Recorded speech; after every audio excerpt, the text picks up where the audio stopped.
We continue with our focus on VAT increase. At least it's one of the other stories we're running for you on the channel tonight. We look at how people at large will be affected and the impact that this will have on the price of goods. Joining me in studio tonight is Tsitsi Hatendi-Matika, and she also is the head of retail investment. She's head of retail investment specialist. Thank you so much for joining us tonight. Let's talk about the conflation of increases that we're going to see across the board. We have the VAT. We've got, of course, the fuel increases that are coming in. It really looks like it's going to be quite a knock that consumers are going to take. But what should we be prepared for and be anticipating in this moment? So depending on the consumer and what your basket of goods are.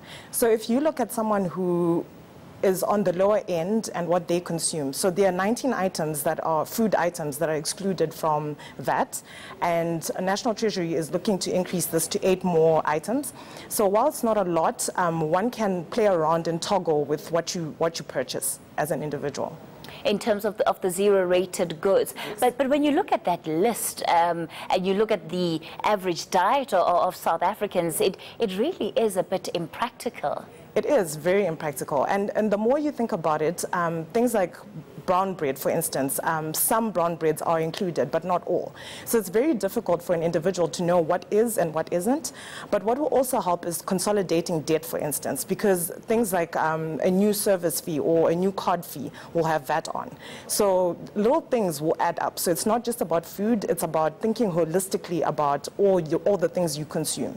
You were speaking to Azaj Amin earlier, and he was saying that consumers should prepare for at least 10% of their overall incomes to factor in the various increases that are going to be taking place tax-wise. Now, from what you know of South Africans and how we spend money, do we have 10% to spare just to accommodate all of these additional costs? Absolutely not.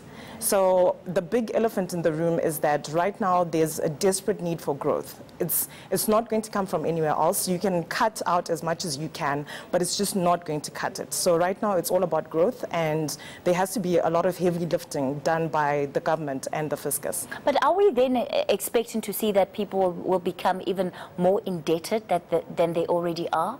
It's a big possibility. So that's, as people start to try and find ways to move around this, it gets harder and harder. Petrol is going up, as you said, with the fuel increase, and oil went up during the month. So it's a whole lot of things that came together at the wrong time and just not assisting the consumer at all. So what is the best way to navigate these waters then for the average consumer?